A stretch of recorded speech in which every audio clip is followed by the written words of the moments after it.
Hey everyone, welcome back to another jaw-dropping HOA saga. Drop a comment with where you're watching from, and don't forget to like and subscribe for more wild tales. I'm Tom Harper, a 38-year-old landscaper who moved to Oakwood Heights 3 years ago seeking peace and a place to call my own. I'd saved every penny to buy my half-acre plot, a slice of heaven with sprawling oak trees, a bubbling creek, and a view of the rolling hills. It was my sanctuary, a retreat from the chaos of city life, and I poured my heart into it, planting wildflowers, building a small deck, and even crafting a stone path by hand. But that peace shattered the day HOA President Karen Whitaker trespassed on my land, and what followed turned my quiet life into a war zone. Oakwood Heights is a picturesque suburb, with manicured lawns and cookie-cutter homes, the kind of place where neighbors wave but rarely stop to chat. Karen Whitaker, 55, with her sharp gray bob, piercing blue eyes, and a wardrobe of pristine pastel suits, ruled it like a dictator. She'd been HOA president for a decade, her white Mercedes gleaming in the driveway of her sprawling colonial, the biggest house on the block. Karen had a reputation. Neighbors whispered about her finding a family for an unapproved bird feeder or forcing a retiree to repaint his garage door because it clashed with her vision. She measured lawns with a ruler, inspected fences for imperfections, and had a knack for turning minor infractions into full-blown battles. I'd managed to stay off her radar, keeping my property neat and avoiding her petty rules until that fateful afternoon. It started 3 months ago, on a crisp October day, the kind where the leaves turned gold and the air smelled of autumn. I was tending my wildflower garden, knee-deep in dirt, when I heard the crunch of tires on my gravel driveway. I looked up to see Karen's Mercedes parked boldly across my property line, her heels clicking as she strode toward me, clipboard in hand. "Tom Harper," she barked, her voice cutting through the breeze. "I'm here to inspect your land." I stood, wiping sweat from my brow. "Inspect? This is private property, Karen. You need my permission." Her lips curled into a thin smile. "Not when it affects the neighborhood's aesthetic. Your wildflowers are a violation of Rule 1-2, sun-approved landscaping. I'm taking photos for the board." I felt my blood boil. "You're trespassing. Get off my land."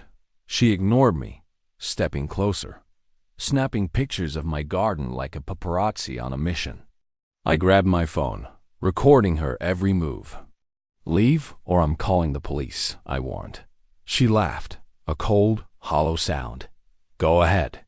You'll regret crossing me."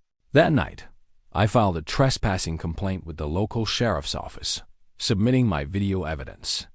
Karen retaliated the next day with a formal HOA letter, fining me $500 for non-compliance and demanding I rip out my wildflowers. She claimed my land's untamed look lowered property values, a lie I knew was personal vengeance. I fought back, hiring a liar to challenge the fine and her trespassing, but the HOA board stacked with her cronies backed her up. For weeks, the tension escalated.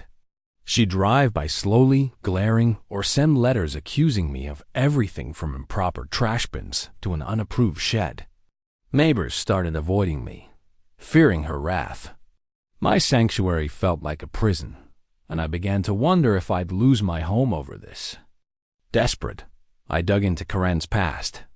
I talked to old-timers at the community center, uncovering a trail of ruined lives. She'd forced the Patel family out after finding them for a cultural statue in their yard, claiming it was too ethnic. The elderly Jenkins couple sold their home after she reported their sagging porch, exaggerating the damage to trigger code violations. I learned she'd been pressuring the HOA to seize problem properties, including mine, to sell to developers for profit. My land, with its creek and trees, was prime real estate, and Karen saw dollar signs. Armed with this, I gathered affidavits from affected neighbors and presented them to the sheriff, who reopened the investigation. But Karen wasn't done.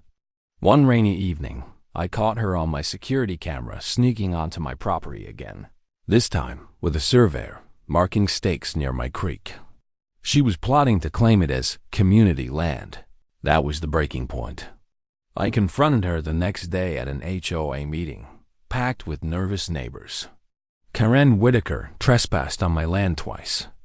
I shouted, playing the footage on a projector. Gasps filled the room as her surveyor's stakes appeared. She's trying to steal my property for developers. Karen's face turned red, but she smirked. That's slander, Tom. You have no proof. I pulled out the affidavits, detailing her history. The room erupted, neighbors demanding answers. The board, sensing a shift, called for an emergency vote to suspend Karen pending the sheriff's findings. She stormed out, vowing revenge. The investigation took 2 months, but the evidence, my videos, the affidavits, and a paper trail of her developer dealings painted a clear picture. Karen was charged with trespassing and attempted property fraud. The HOA dissolved her presidency, and a new board, elected by the community, apologized to me, dropping all fines. My wildflowers stayed, and neighbors began visiting again, some even joining me to plant more. Today, Oakwood Heights is healing, with a voluntary association focused on unity, not control. Karen faced a fine and community service, her reputation in ruins. My land remains mine, a testament to standing up.